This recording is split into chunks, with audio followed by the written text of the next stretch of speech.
الحمد للہ وکفی وسلام علی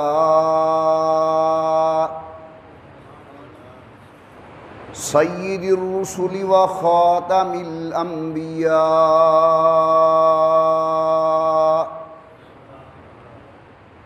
صلی اللہ تعالی علیہ وعلی آلہ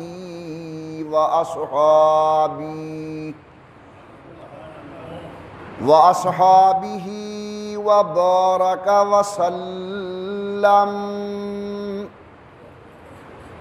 وبارك وسلم تسليما كثيرا كثيرا صلاة تكون للنجاة وسيلة ولعلو الدرجات كفيلا صلاة تحل بها العقد وتفرج بها الكرب صلاة تكون لك رضاء ولحقه أداء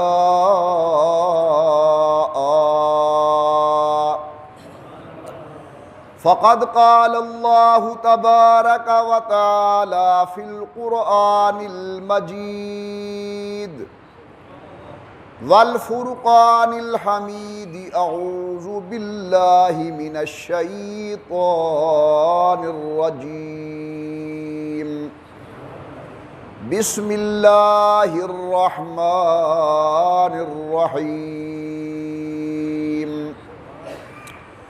لقد من الله على المؤمنين إذ بعث فيهم رسولا من أنفسهم يتلو عليهم آياته ويزكيهم ويعلمهم الكتاب والحكمة وإن كانوا من قبل لفي ضلال مبين صدق الله العلي العظيم وصدق رسوله النبي الكريم ونحن على ذلك لمن الشاهدين والشاكرين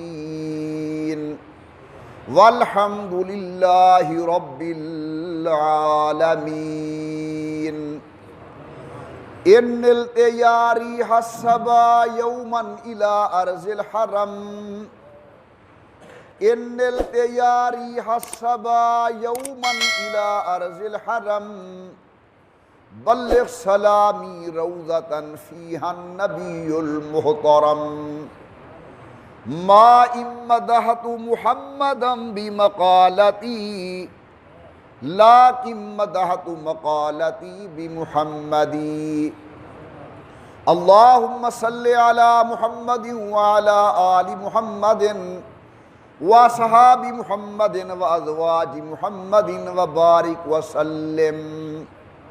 تمام حضرات محبت و ذوق کے ساتھ درود پاک پڑھ لیں حضرت صلی اللہ علیہ وسلم کی ذات بابرکات پر۔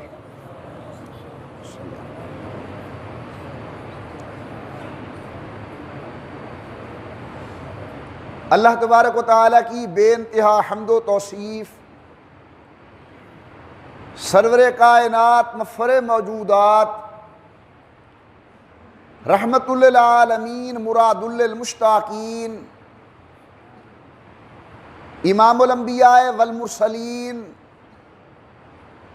حبیب کبریاء احمد مجتبیٰ حضرت محمد الرسول اللہ صلی اللہ تعالی علیہ وعلی آلہ وصحابہ وسلم کی ذات بابرکات پہ تحفہ درود و سلام پڑھ لیجئے تمام حضرات محبت و ذوق کے ساتھ بآواز بلند اللہم صلی علی سیدنا و مولانا محمد وعلی آل سیدنا و مولانا محمد وبارک وسلم پڑھنے اور بھیجنے کے بعد محترم بزرگوں، مکرم نوجوان ساتھیوں، قابل صد تعظیم و صد اکرام میری محترمہ موقرہ اور مؤدبہ اسلامی مائی اور بہنوں، تبرکاً میں نے آپ کے سامنے آیت کریمہ کی تلاوت کی ہے، جو مسئلہ بنیادی طور پر عرض کرنا چاہتا ہوں وہ سید الکونین امام الانبیاء سرکار دو عالم صلی اللہ تعالی علیہ وسلم کے ایک ارشاد اور حدیث مبارک کے متعلق چند معروضات ہیں۔ آپ حضرات یہ بات اچھی طرح سمجھتے ہیں کہ اگر بیان کرنے والا اپنی بات کو سمجھانے کے اندر، بات سمجھانے کے لیے مثال کا سہارا لے، یعنی اصل مقصد بیان کرنے سے قبل پہلے ایک مثال بیان کر دے اور بعد میں اپنا اصل مقصود سامنے رکھے، تو وہ مقصود سمجھانے کے اندر بھی آسانی رہتی ہے اور سمجھنے کے اندر بھی آسانی رہتی ہے۔ اللہ تعالی نے یہ انداز قرآن کریم میں متعدد مقامات پر اپنایا ہے۔ پہلے ایک مثال بیان فرمائی، پھر اللہ تعالی نے جو مقصود تھا ارشاد فرمانا اسے پھر میرے اللہ نے بیان کیا تاکہ مخلوق کو بات اچھی طرح سمجھ آ سکے۔ جو حدیث مبارک میں بیان کرنے لگا ہوں، یہاں بھی امام الانبیاء سرکار دو عالم نے صلی اللہ علیہ وسلم پہلے ایک مثال ارشاد فرمائی اور پھر اللہ کے پیغمبر نے ایک مسئلہ ارشاد فرمایا۔ مثال یہ ہے کہ ایک آدمی تھا، اس کے 3 بھائی تھے، بڑا بھائی، درمیانہ بھائی اور چھوٹا بھائی۔ یہ بندہ ساری زندگی اپنے حقوق ادا کرتا رہا، جو بڑے بھائی کا حق تھا اسے ادا کیا، جو درمیانے بھائی کا حق تھا اسے پورا کیا، جو چھوٹے بھائی کا حق تھا اس کے اندر کوئی کسر نہیں چھوڑی پورے کرنے کے اندر۔ ساری زندگی وہ اپنے 3 بھائیوں کے حقوق کو ادا کرتا رہا۔ اب اس آدمی پر آخری وقت ہے، اپنے بڑے بھائی کو بلاتا ہے اور کہتا ہے میرا بھائی یہ بتا کہ میں نے تیرے ساتھ زندگی کیسی گزاری؟ وہ کہتا ہے بہت اچھی گزاری، آپ نے میرے تمام حقوق کا خیال کیا، ہر مشکل وقت کے اندر آپ نے میرا ہاتھ بٹایا، آپ نے کوئی کمی نہیں چھوڑی حق ادا کرنے کے اندر۔ اب یہ کہتا ہے کہ میرا آخری وقت ہے، میں مرنے کے قریب ہوں، میرا آپ کوئی تعاون کر سکتے ہیں؟ تو سید الکونین ارشاد فرماتے ہیں، وہ بڑا بھائی ہاتھ کھڑے کر دیتا ہے اور کہتا ہے میرا ویر، میرا بھائی، میں اس وقت تیرا کوئی تعاون نہیں کر سکتا، تو نے بے شک اپنا حق ادا کیا، لیکن اس ساتھ کے اندر، اس گھڑی کے اندر، اس ٹائم کے اندر میں تیرا کوئی تعاون نہیں کر سکتا۔ اللہ کے نبی فرماتے ہیں پھر یہ شخص درمیانی بھائی کے چہرے کو دیکھتا ہے اور کہتا ہے سنائیے میں نے تمہارے ساتھ وقت کیسا گزارا؟ وہ کہتا ہے بہت اچھا، تم نے کمال کر دیا زندگی گزارنے کے اندر، ہر آڑے مشکل ٹائم کے اندر تم نے میرا تعاون کیا، اگر میرے گھر کے اندر کوئی چیز نہیں ہوتی تھی تم نے پورا کرنے کی کوشش کی۔ تو یہ کہتا ہے اب میرا آخری ٹائم ہے، آپ میرا کیا تعاون کر سکتے ہیں؟ اللہ کے پاک پیغمبر فرماتے ہیں یہ درمیانی بھائی ہاتھ کھڑے کر دیتا ہے اور کہتا ہے میرا ویر، تیرے تمام احسانات مجھے یاد ہیں، لیکن اس ٹائم کے اندر میں تیرا تعاون نہیں کر سکتا، میرے ہاتھ کھڑے ہیں۔ حضرت فرماتے ہیں پھر یہ شخص اپنے سب سے چھوٹے بھائی کی طرف دیکھتا ہے اور کہتا ہے جناب بتائیے میں نے آپ کے ساتھ کیسے زندگی گزاری؟ وہ کہتا ہے آپ مجھ سے بڑے تھے، تم نے مجھے والد کی کمی محسوس نہیں ہونے دی، تم نے میرا تعاون کیا ہے، تم نے میری سرپرستی کی ہے، تم نے قدم قدم پر میری نگرانی کی ہے، آپ نے بہت بڑی مہربانی کی۔ تو یہ کہتے ہیں اچھا یہ بتاؤ کہ میرا کوئی تعاون کر سکتے ہو؟ حضرت پاک فرماتے ہیں کہ وہ چھوٹا بھائی کہتا ہے بالکل میں آپ کے تعاون کرنے کے لیے تیار ہوں، جتنا مجھ سے ہو سکا میں تمہارا تعاون کروں گا، تمہاری امداد کروں گا، تمہارا ساتھ دوں گا۔ حضرت نے یہ مثال دے کر صحابہ کرام سے پوچھا کہ بتاؤ بھائی ان تینوں بھائیوں میں سے اچھا کون ہوا؟ تو صحابہ کرام نے گزارش کی کہ حضرت یہی سب سے چھوٹا اچھا ہوا کہ یہ کہتا ہے میں آپ کا تعاون کرنے کے لیے، ہاتھ بٹانے کے لیے، امداد کرنے کے لیے تیار ہوں۔ حضور اکرم نے یہ مثال دے کر اب ذرا تفصیل ارشاد فرمائی۔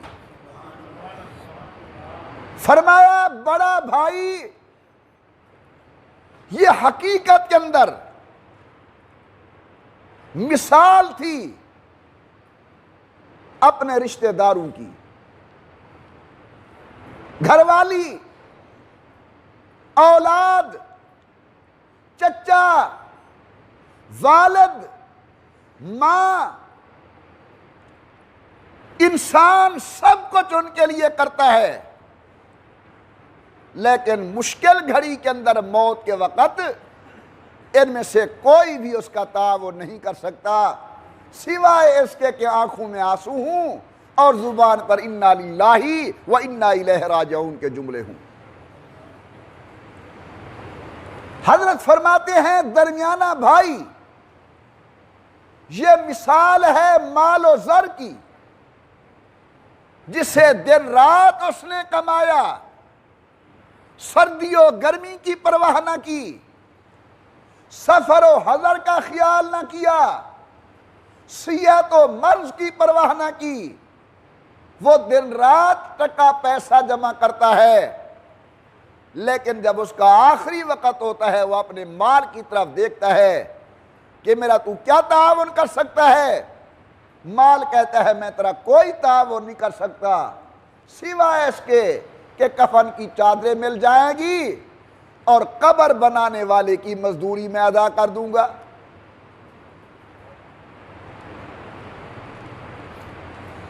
پہلوان میرا خیال ہے نیند رہی ایک بابا نیندرے یا ایک کاکا نیندرے؟ اللہ کا نام اونچا چاہو تاکہ نیندر کھڑے اللہ اور ذوق سے اللہ اللہ اللہ اللہ اللہ اللہ اللہ اللہ اللہ اللہ اللہ اللہ اللہ اللہ اللہ اللہ جزاک اللہ۔ اللہ کے نبی فرماتے ہیں یہ درمیانہ بھائی مثال ہے مال و زر کی۔ وہ کہتا ہے کہ مرتے وقت میں کفن کے پیسے ادا کر سکتا ہوں، قبر کھودنے والے کی مزدوری ادا کر سکتا ہوں، باقی اور میں تیرا کوئی تعاون نہیں کر سکتا۔ اور آپ کے میرے آقا فرماتے ہیں کہ چھوٹا بھائی مثال ہے اعمال صالحہ کی، یہ مثال ہے قرآن کی، یہ مثال ہے نماز کی، یہ مثال ہے روزے کی، یہ مثال ہے صدقات و خیرات کی، یہ مثال ہے زکوٰۃ و حج کی، کہ جب آخری وقت ہوتا ہے انسان اپنے اعمال صالحہ کو دیکھتا ہے اور کہتا ہے بتاؤ تم میرا کیا تعاون کر سکتے ہو؟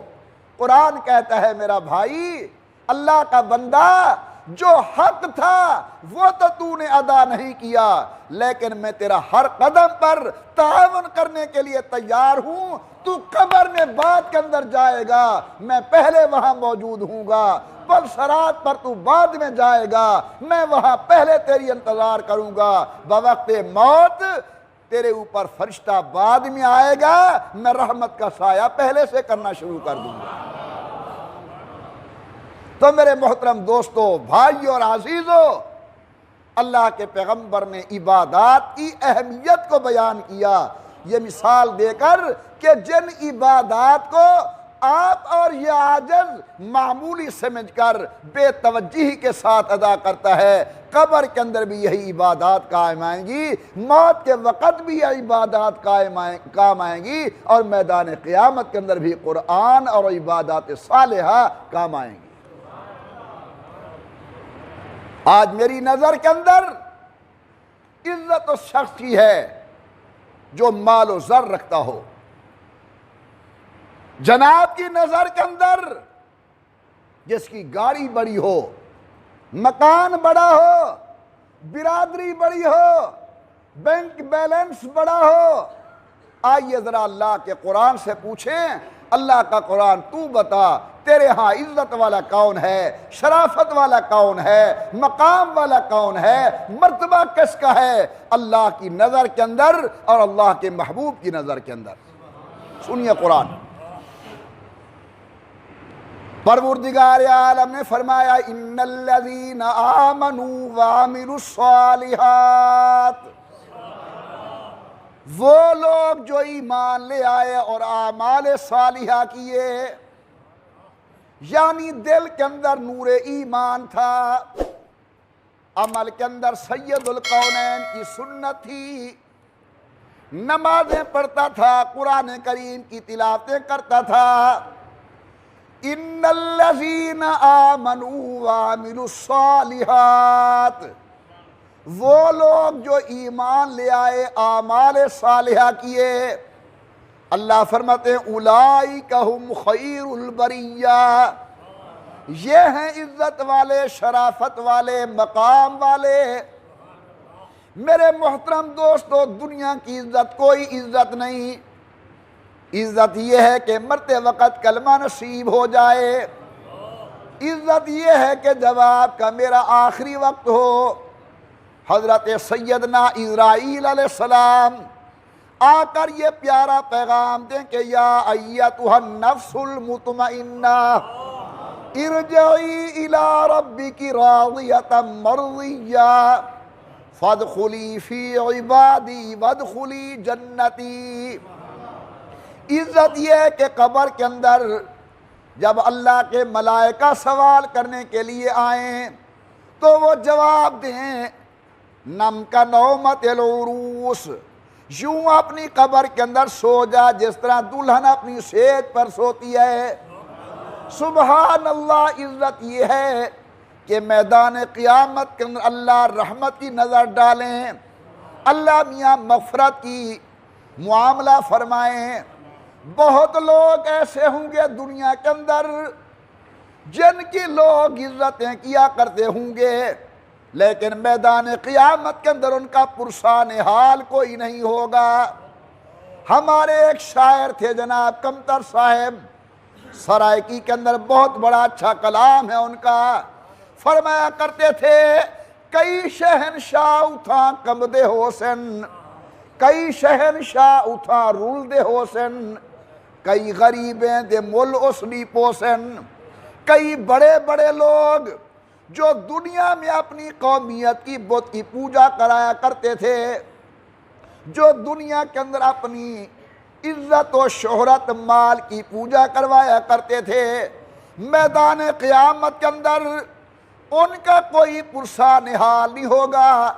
اور کئی وہ فقیر جن کو آپ اور میں گری نظر سے دیکھتے تھے، اکیلے خود جنت میں نہیں جائیں گے، وہ کئیوں کی سفارش کر کے اللہ کی خدمت کے اندر جنت کا داخلہ دلوائیں گے۔ فرمائے ان الذین آمنوا وعملوا الصالحات اولئک هم خیر البریہ۔ یا اللہ تو انہیں دے گا کیا؟ انہوں نے رات کی تہجد ادا کی، انہوں نے جاڑے اور سردی کے موسم کے اندر بڑے آرام سے مکمل وضو کیا۔ اے میرے اللہ، انہوں نے تیری رضا کی خاطر اپنی پوری زندگی گزاری، لوگوں کے طعنے برداشت کیے، باتیں برداشت کی۔ الہ العالمین، تیری دربار سے ان کو انعام کیا ملے گا؟ رحمت سے جواب آتا ہے جزاؤہم عند ربہم جنات عدن تجری من تحتها الانہار۔ اللہ جزا کے اندر، بدلے کے اندر جنات عطا فرمائیں گے، وہ جنتیں تجری من تحتها الانہار جن کے اندر نہریں جاری ہوں گی، شراباً طہورا کی نہر، دودھ کی نہر، شہد کی نہر، سبحان اللہ، سلسبیل کی نہر۔ اے میرا اللہ، یہ نعمت ملے گی کتنے دن؟ رحمت سے جواب ملتے خالدین فیہا ابدا۔ جو ایک مرتبہ پہنچ گیا جنت کے اندر پھر نکلنے کا سوال ہی پیدا نہیں ہوتا۔ بڑی محبت سے کہیں سبحان اللہ، اور اونچی آواز سے، دل سے آواز نکلے سبحان اللہ۔ جو ایک مرتبہ جنت میں پہنچ گیا، بولو نکلنے کا سوال ہی پیدا نہیں ہوتا۔ جو چلا گیا جنت کے اندر وہ جنتی۔ اور میرے دوستو، رب کی جنت میں قربان کر دوں حضور کے روضہ انور پر۔ میرے آقا فرماتے ہیں ما بین بیتی و منبری روضۃ من ریاض الجنہ۔ میرے منبر سے لے کر میرے حجرے تک سارا باغ جنت۔ اب بولو حضور کہاں آرام کر رہے ہیں؟ جناب ابو بکر کہاں سوئے ہوئے ہیں؟ اور جناب عمر کہاں نیندیں کر رہے ہیں؟ قرآن کہتے ہیں جو جنت میں پہنچ گیا پھر نکلنے کا سوال ہی پیدا نہیں ہوتا۔ میرے جنتی ہونے کا فیصلہ قیامت کے دن، تمہارے جنتی ہونے کا فیصلہ قیامت کے دن، عالم مولوی پیر کا فیصلہ قیامت کے دن، میرے آقا کا فیصلہ دنیا میں بھی ہے۔ اور اللہ نے روض انور کے اندر جگہ دے کے دکھلا دی کہ جنتی الاصل نبی جنت کے اندر سویا ہوا ہے۔ ابو بکر جنت کے اندر، بولو اونچی آواز سے امیر عمر، حضور اکرم، جناب صدیق، حضرت عمر۔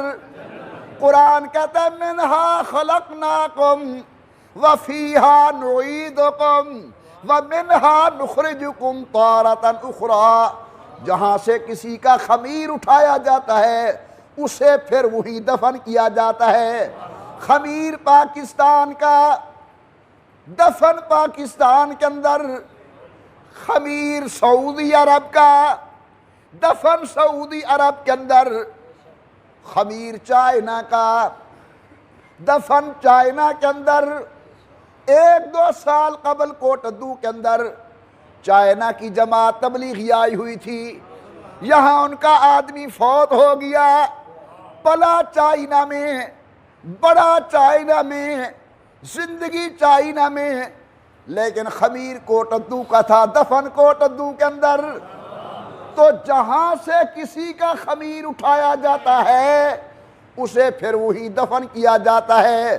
نبی کا روضہ ہے جنت، معلوم ہوا حضور کا خمیر اللہ نے جنت کی مٹی سے اٹھایا تھا، ابو بکر کا خمیر اللہ نے اونچا، امیر عمر کا خمیر اللہ نے۔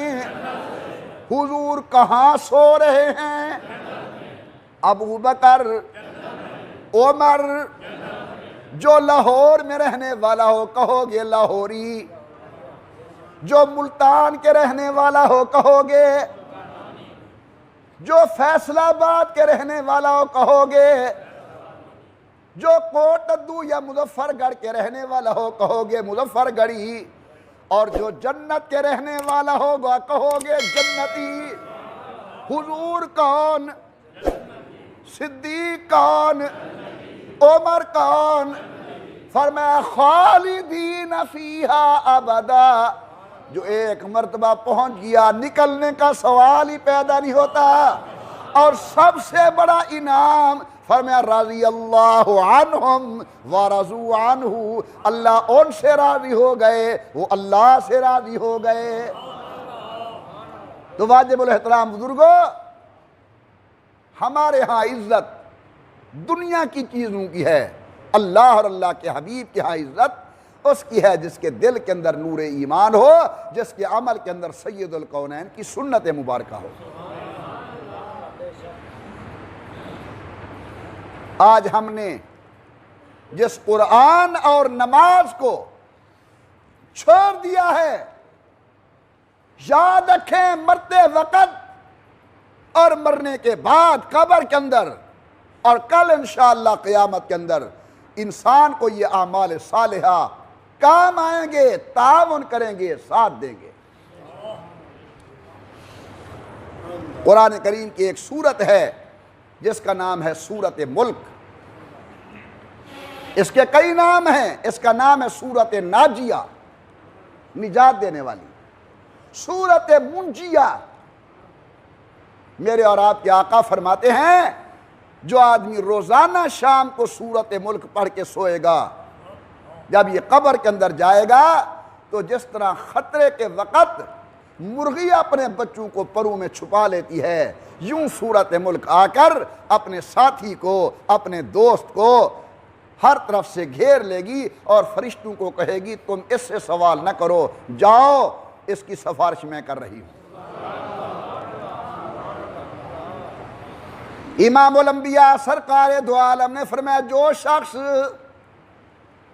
روزانہ سورت ملک کی تلاوت کرے گا اللہ اسے قبر کے فتنے سے محفوظ فرمائیں گے۔ دارالعلوم دیوبند شریف کے محتمم، عالم اسلام کی بہت بڑی علمی شخصیت حضرت مولانا قاری محمد طیب صاحب رحمۃ اللہ علیہ نے ایک حدیث نقل کی ہے جو ان کے خطبات ملتان سے شائع ہوئے ہیں، اس کے اندر موجود ہے۔ حضرت قاری صاحب کہتے ہیں کہ امام الانبیاء نے فرمایا کہہ دو صلی اللہ علیہ وسلم، ایک آدمی مرتا ہے جاتا ہے قبر کے اندر، ادھر سے اللہ کے فرشتے آتے ہیں، ادھر سے سورت ملک آ جاتی ہے۔ فرشتے کہتے ہیں من ربو کا، بتا تیرا رب کون، من نبیوں کا، تیرا نبی کون، ما دینوں کا، تیرا مذہب کیا۔ ادھر سے سورت ملک اسے روکتی ہے، وہ اللہ کے ملائکہ یہ میرا یار ہے، یہ میرا ساتھی ہے، یہ روزانہ میری تلاوت کیا کرتا تھا، اس سے سوال نہ کرو۔ اللہ کے پیغمبر فرماتے ہیں، ملائکہ عرض کرتے ہیں سورت ملک تیری شان کا ہمیں علم ہے، تو اللہ کا کلام ہے، اللہ کی صفت ہے، لیکن کیا کریں، ہمیں حکم ہے، ہماری ڈیوٹی ہے سوال کرنے کی۔ وہ پھر پوچھنا چاہتے ہیں، سورت ملک پھر روکتی ہے، وہ پھر پوچھنا چاہتے ہیں، سورت ملک پھر روکتی ہے۔ اللہ کے سچے پیغمبر فرماتے ہیں، سورت ملک کہتی ہے ملائکہ 1 منٹ ٹھہرو، میں اللہ سے ہو کر آ رہی ہوں۔ جاتے ہیں سورت ملک اللہ کی خدمت کے اندر، اللہ فرماتے ہیں سورت ملک آج بڑے پریشان و خیریت تو ہے۔ کہتے ہیں یا اللہ میں کیوں نہ پریشان ہوں، فرشتے تیری مخلوق ہیں، میں تیری صفت ہوں، میری شان زیادہ، میرا مقام زیادہ، میرا مرتبہ زیادہ، میں انہیں روکتی ہوں کہ سوال نہ کرو، لیکن وہ بار بار سوال کرنے کی کوشش کرتے ہیں۔ اللہ فرماتے تم کیا چاہتے ہو؟ کہتی ہے میں یہ چاہتی ہوں کہ میرے یار سے سوال نہ ہو۔ اللہ فرماتے جاؤ انہیں کہو کہ اللہ فرما رہے ہیں واپس چلے جاؤ۔ واپس آتی ہے قبر کے اندر سورت ملک، اور آ کر کہتی ہے اللہ حکم دے رہے واپس چلے جاؤ، تم نے سوال نہیں کرنا۔ سید الکونین فرماتے ہیں فرشتے واپس، اب جس کے لیے میں نے ساری یہ بات چلائی ہے، حدیث پاک حضرت کا ارشاد تلاوت کیا ہے، وہ بیان کرنے لگا ہوں، محبت سے کہے سبحان اللہ، اور اونچی آواز سے اور ذوق سے سبحان اللہ۔ فرشتے واپس، قبر کے اندر محمد عمر سویا ہوا ہے، قبر کے اندر مولوی عالم پیر سویا ہوا ہے، ابو ساتھ نہیں، امی ساتھ نہیں، بھائی چھوڑ گئے، بیوی الگ ہو گئی، بچے بچیاں ساتھ نہیں، مال و دولت زر ساتھ نہیں، اکیلا پڑا ہے قبر کے اندر۔ انسان توجہ کریں، میرے آقا فرماتے ہیں فرشتے تو چلے گئے، لیکن سورت ملک اپنے یار کے منہ کو چومتی ہے اور کہتے ہیں کتنا پیارا منہ تھا جو دنیا کے اندر میری تلاوت کیا کرتا تھا۔ لگاؤ یاری قرآن کے ساتھ، قبر میں سب چھوڑ جائیں گے، قرآن تعاون کرے گا۔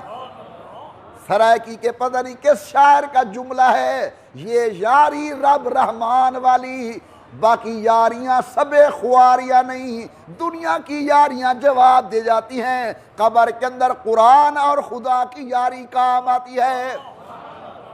سورت ملک اس مرنے والے کے منہ کو چومتی ہے، کہتے ہیں کتنا بابرکت منہ ہے جو میری تلاوت کیا کرتا تھا۔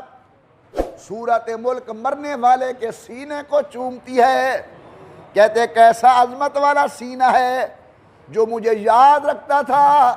سورت ملک مرنے والے کے پاؤں کے سامنے کھڑی ہو جاتی ہے اور کہتے ہیں کیا عظمت والے پاؤں تھے جو میری تلاش کے لیے، میری تعلیم کے لیے چل کر جاتے تھے۔ واجب الاحترام بزرگوں، قرآن تعاون کرنے والا، ساتھ دینے والا، لیکن آج دنیا قرآن کو چھوڑ گئی۔ لوگوں، قرآن غیر مسلموں نے نہیں پڑھنا، یہودی پہلے چھوڑ چکے، نصارہ پہلے چھوڑ چکے، اگر مسلمان بھی قرآن کو چھوڑ دیں گے کہاں جائے گا قرآن؟ میری گزارش ہے اللہ کے قرآن کی تلاوت کیا کرو، اپنے بچوں کو قرآن پڑھنے کی تلقین کرو، اپنی اہلیہ کو قرآن پڑھنے پر مجبور کرو، تاکہ یہ قرآن کی نعمت ہمارے بعد ہماری اولاد کے اندر منتقل ہو جائے۔ بڑا باوفا ہے قرآن۔ جب میں سورت ملک کا ذکر کر رہا ہوں بعض احباب کے ذہن میں آ رہا ہے کہ مولانا ہم تو حافظ قرآن نہیں ہیں، مسافر لوگ ہیں، سفر پر رہتے ہیں، کہیں بیٹھ کر بھی ناظرہ قرآن کریم کی تلاوت نہیں کر سکتے۔ تو ایسے احباب کی خدمت کے اندر میں گزارش کروں گا، اگر بڑی صورتیں یاد نہیں ہیں، قل ہو اللہ شریف تو ہر آدمی کو یاد ہے، قل ہو اللہ شریف کثرت سے پڑھا کرو، یہ بھی اللہ کے رحمت کے دروازے کھلواتی ہے، یہ بھی انسان کی لو اللہ سے لگواتی ہے، سورت ملک بھی انسان کا رابطہ اللہ سے مضبوط کرواتی ہے۔ اللہ تعالیٰ تبلیغی جماعت پر رحمت کرے، ہر دیہاتی جٹ کسان کو اس نے قل ہو اللہ یاد کروا دی ہے۔ آتی ہے نا بھی قل ہو اللہ شریف، قل ہو اللہ احد اللہ الصمد لم یلد ولم یولد ولم یکن لہ کفوا احد۔ اللہ مدارس والوں پہ رحمت کرے، انہوں نے صحیح قرآن کریم عام کر دیا ہے۔ آج ہر گھر کے اندر کئی کئی حفاظ قرآن موجود ہیں، صحیح قرآن پڑھنے والے لوگ موجود ہیں۔ تو ایک چھوٹی سی سورت قرآن کریم کی قل ہو اللہ احد، اگر میں اس کی عظمت بیان کروں آپ کی آنکھیں کھل جائیں گی۔ حضرت نے فرمایا جو آدمی روزانہ 100 مرتبہ قل ہو اللہ احد پڑھے گا، مرنے کے بعد اسے فوراً جنت کے اندر داخل کر دیا جائے گا۔ میرے اور آپ کے آقا نے فرمایا جو قل ہو اللہ شریف 1000 مرتبہ پڑھے گا، اللہ اس کا خاتمہ الایمان فرمائیں گے۔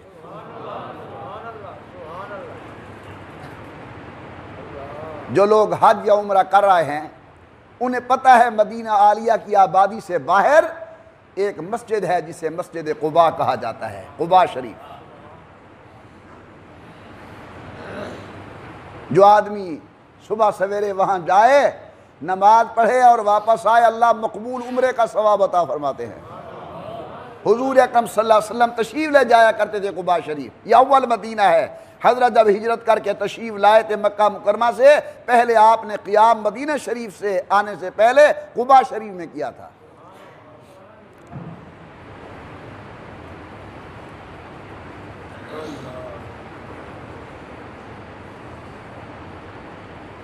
وہاں ایک امام ہے، حضور کے زمانے کی بات ہے، وہاں ایک امام ہے، نماز پڑھاتا ہے، صحابی رسول ہے، نماز پڑھنے والے بھی اصحاب رسول ہیں۔ اس کی عادت یہ ہے کہ وہ ہر رکعت کے اندر جو بھی قرات کرتا ہے قل ہو اللہ شریف ساتھ پڑھتا ہے۔ یا ایھا المزمل قم اللیل الا قلیلا نصفہ او انقص منہ قلیلا او زد علیہ ورتل القرآن ترتیلا۔ سورت مکمل قل ہو اللہ احد اللہ الصمد لم یلد ولم یولد ولم یکن لہ کفوا احد۔ الرحمن علم القرآن، سورت مکمل قل ہو اللہ احد اللہ الصمد۔ عجیب ذوق ہے اس کا۔ امام الانبیاء سرکار دو عالم فرماتے ہیں اس کا عجیب ذوق ہے، صحابہ کہتے ہیں عجیب ذوق ہے۔ جو بھی سورت نماز میں پڑھتا ہے قل ہو اللہ شریف ساتھ پڑھتا ہے۔ صحابہ نے اسے کہا یار تو ہر نماز کی ہر رکعت کے اندر قل ہو اللہ احد ساتھ پڑھتا ہے، کیا وجہ؟ انہوں نے کہا تو کیوں پڑھتا ہے؟ جواب سنو، وہاں کبھی میرے پیچھو پڑھتا تو میں تہیں میں پڑھتا ہوں، ہر رکعت میں سورت دے نال قل ہو اللہ پڑھتا تے جے اے میرا طریقہ پسند کہے نہیں اپنا امام بولو۔ صحابہ کرام حیران، امام بڑا مزیدار۔ انہوں نے کہا چلو جی حضور کی خدمت میں جاتے ہیں۔ سبحان اللہ، یار کیا وہ خوش قسمت لوگ ہیں، اگر آپ کو مسئلہ پوچھنا پڑے تو مجھ جیسے گناہگار کے دروازے پر آؤ، مجھے ضرورت پڑے میں اپنے کسی استاد کے دروازے پر جاؤں گا، اگر ان کو مسئلے کی ضرورت پڑتی ہے تو سامنے سید الکونین کی درسگاہ موجود ہے، اللہ کے نبی کے پاس جاتے ہیں مسئلہ پوچھنے کے لیے۔ آگے حضور کے پاس، حضرت یہ ہمارا امام ہے، یہ ہر رکعت میں جو سورت بھی پڑھتا ہے قل هو اللہ ساتھ پڑھتا ہے.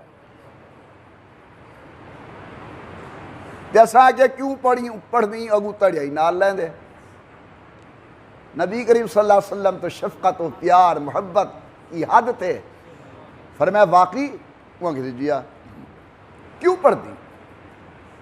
توجہ کرو، میں دل بھی کٹ کے گال بیٹھا کرنا. حضرت نے فرمایا کیوں پڑھتی؟ میں کسی ایدے اللہ دی توحید ہے، میں کو ڈاڑھی چنگی لگ دی ہے سورت. میں قرآن سارا چنگا ہے، ایدے قل هو اللہ ساری اللہ دی توحید ہے، میں کو چنگی ڈاڑھی لگ دی ہے. میرے آقا نے فرمایا جے چنگی لگ دی تے ول جنت گھن ویسی. عرض یہ کر رہا ہوں کہ قرآن کی سورت ملک پڑھو، جنت میں ہم جائیں گے انشاءاللہ اس کی برکت سے. اور نہیں تو چھوٹی سورت قل هو اللہ احد اسے پڑھا کرو، یہ بھی انسان کو اللہ کے ساتھ ملا دیتی ہے. آخری حدیث سنو. امام طبرانی رحمت اللہ علیہ نے معجم طبرانی کبیر کے اندر ایک حدیث نقل کی ہے. نبی کریم کے ایک صحابی ہیں جن کا نام ہے حضرت معاویہ ابن معاویہ رضی اللہ عنہ. ایک ہے معاویہ بن ابی سفیان جو مشہور ہیں. میں عرض کر رہا ہوں ایک اور معاویہ کے متعلق جن کا نام نامی معاویہ ابن معاویہ ہے. باپ کا نام بھی معاویہ، اپنا نام بھی معاویہ. یہ فوت ہو گئے. نبی کریم مدینے سے باہر تھے صلی اللہ علیہ وسلم. جناب جبرائیل حاضر خدمت ہوئے. عرض کرتے حضرت اللہ کا حکم ہے کہ آپ معاویہ ابن معاویہ کا جنازہ پڑھائیں. نبی کریم صلی اللہ علیہ وسلم نے فرمایا کہ میں مدینے سے باہر ہوں، معاویہ کی چار پائی میت وہ ہے مدینے کے اندر، میں دور والے کا جنازہ کیسے پڑھاؤں؟ حضرت جبریل نے گزارش کی کہ حضرت یہ کام نہ آپ کا ہے نہ میرا ہے، یہ کام اللہ کا ہے. جو اللہ کا پیغام ہے وہ میں نے آپ کو دے دیا ہے. حضرت نے فرمایا میں جنازے پڑھانے کے لیے تیار ہوں. غور کیجئے، صفیں بن گئی. سید الکونین امامت کے لیے تشریف لے آئے. حضرت جبرائیل حاضر خدمت ہوئے. صحیح حدیث ہے کہ جبرائیل نے دایاں پر مارا، جبرائیل نے بایاں پر مارا. درمیان کے سارے حجاب، رکاوٹیں اور پردے دور ہو گئے. عرض کرتے حضرت وہ غلام سامنے سویا ہوا ہے، جنازہ پڑھاؤ. نبی کریم نے جنازہ پڑھایا. اللہ اکبر. جب جنازے سے فارغ ہوئے، اچھا ایک مسئلہ بتاؤ بھائی، وہ معاویہ ابن معاویہ کی چارپائی حضور کے سامنے تھی یا اوجھل تھی؟ بولو بولو بولو. یہ جنازہ حاضر کا ہے یا غائب کا ہے؟ حضور کے سامنے حاضر تھا معاویہ یا غائب تھا؟ معلوم ہوتا ہے حاضر کا جنازہ پڑھانا یہ شرعی جنازہ ہے اور غائب کا جنازہ پڑھانا یہ سیاسی جنازہ ہے. اللہ کے نبی صلی اللہ علیہ وسلم نے حاضر کا جنازہ پڑھایا ہے. جنازہ ہو گیا. اب حضور نے جناب جبرائیل کو پوچھا، جبرائیل سے پوچھا کہ جبرائیل آدمی تو اور بھی بہت فوت ہوئے ہیں، لیکن اس میرے غلام کی کیا خاصیت ہے کہ درمیان کے حجاب ہٹائے گئے، مجھے حکم کیا گیا میں اس کا جنازہ پڑھاؤں. سبحان اللہ. حضرت جبرائیل عرض کرتے ہیں یا رسول اللہ بے کثرت قل هو اللہ احد، تمہارا یہ غلام قل هو اللہ احد زیادہ پڑھتا تھا، اس لیے اللہ نے اسے یہ مقام نصیب کیا. چندہ کرتے ہیں آپ سب نے دل کھول کے چندہ دینا ہے، ضرورت ہے چندے کی. ہوں تو نے شکلاں کمانیاں تھی گن، میں پیسے میں چندہ نہیں منگتا. بھئی کون ہے اس مجمع میں وہ خوش قسمت جو وعدہ کرے کہ روزانہ ہم 100 مرتبہ قل هو اللہ شریف پڑھا کریں گے؟ ماشاءاللہ، نعرہ تکبیر. وعدہ ہے نا انشاءاللہ. چلتے پھرتے مومن کی زبان بھی پاک ہے، دل بھی پاک ہے. میرے آقا نے فرمایا جو آدمی روزانہ 100 مرتبہ قل هو اللہ شریف پڑھے گا، ادھر مرنے کی دیر ہے ادھر اللہ جنت نصیب فرمائے. اللہ تعالیٰ مجھے آپ کو حضرت کی پوری امت کو قرآن کا خادم بنائے، قرآن کی محبت نصیب فرمائے. قرآن کریم سمجھنے کی توفیق دے، آمین برحمتک یا ارحم الراحمین۔ الحمدللہ رب العالمین، والصلاة والسلام علی سید الانبیاء والمرسلین وعلی آلہ وصحبہ اجمعین۔ اللہ عالم اسلام کی حفاظت فرما، وطن عزیز پاکستان کی حفاظت فرما۔ اللہ ہمارے ملک کو داخلی خارجی فتنوں سے بچا، وطن کو امن سلامتی استحکام نصیب فرما۔ اللہ مساجد و مدارس خانقاہوں کی حفاظت فرما، سکول کالج یونیورسٹیوں کی حفاظت فرما، عوام و علماء کی حفاظت فرما، وطن میں ایک ایک رہنے والے انسان کی حفاظت فرما۔ اللہ ہم سے راضی ہو جا۔ گزشتہ دنوں ہمارے ملک کے بہت بڑے عالم حضرت مولانا عادل خان صاحب کی شہادت ہوئی ہے، اللہ ان کے درجات کو بلند فرما، اللہ ان کی قبر کا معاملہ آسان فرما، اللہ ان کے ادارے کی حفاظت فرما، ان کے بچوں کی حفاظت فرما، پسماندگان کو صبر جمیل عطا فرما۔ اللہ جو ان کے اصلی قاتل ہیں انہیں کیفر کردار تک پہنچا۔ ہماری حکومت، ہماری فوج، ہمارے اداروں کی اللہ اس مسئلے کے اندر نصرت فرما، تعاون فرما، تاکہ وہ صحیح لوگوں تک پہنچے۔ الہ العالمین، ہم سے راضی ہو جا، ہمیں اپنی محبت نصیب فرما، اپنے حبیب کی محبت نصیب فرما، ہمارا خاتمہ الایمان فرمانا، آمین برحمتک یا ارحم الراحمین۔